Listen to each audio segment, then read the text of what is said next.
Health Canada, the agency itself, the ministry does have concerns primarily around this idea that vaping is harmless, because that seems to be a myth, if you will, that is out there. Yes, vaping can contain less harmful chemicals than tobacco products, but it is not chemical free, says Health Canada, and the Act can expose users to substances that are harmful. And also, while there are vaping products that do not have nicotine, not every vaping product is actually nicotine free. People, children and teens can also become addicted to nicotine at lower levels than adults. Nicotine can also affect memory, concentration, brain development in young people. They also affect impulse control in young people and the way they behave. So, For months, health officials in the U.S. have been searching for answers, trying to understand the cause of an outbreak of vaping-related illnesses that led to the death of 28-year-old Kyle Boyd. He had no thoughts of harming himself. He just didn't know how dangerous this was. While Canada has not yet seen any vaping-related deaths, doctors in London, Ontario say earlier this year,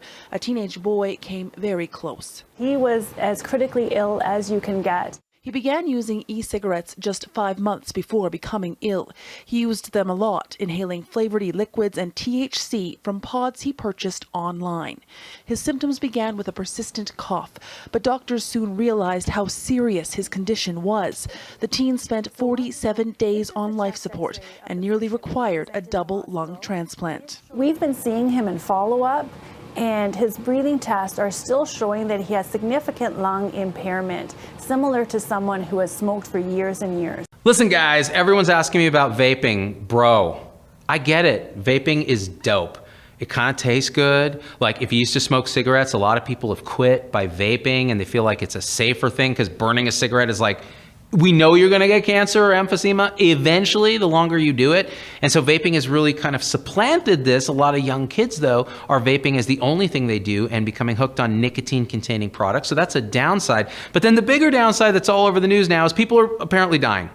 And I'm hearing this from friends that are physicians. They're seeing this lung disease, severe illness, and a few deaths already from people who've been vaping. Now, we don't know exactly what's going on. It seems to be associated with CBD-containing products, some kind of additive or adulterant, whether it's a vitamin C acetate, whether it's some spiking of a synthetic marijuana derivative in these products. The bottom line is, the reason I'm telling people right now, don't vape until we figure this out, is because we just don't know. And the regulatory environment behind this is so behind the innovation in these products that now they're everywhere, but nobody really knows how to regulate or test them or do anything. And it took us a long time to figure out that cigarettes would slowly kill you.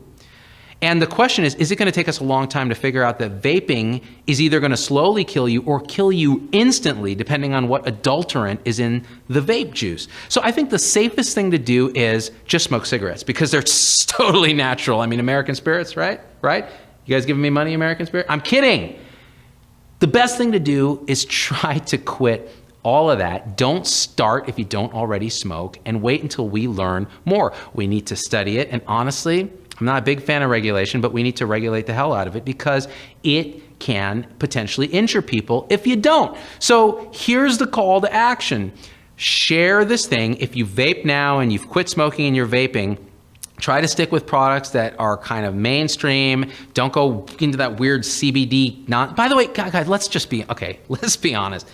The CBD stuff is placebo, unless it has a little THC adulterated in it, which often is the case, in which case you're a little high. That's the reason you're less anxious or you have these effects that you think you have, or it's placebo. The studies on CBD so far are inconclusive. So stop listening to your bros, maybe meditate, do some deep breathing. There's a million ways to chill that don't involve putting your life at risk immediately with something we don't understand yet.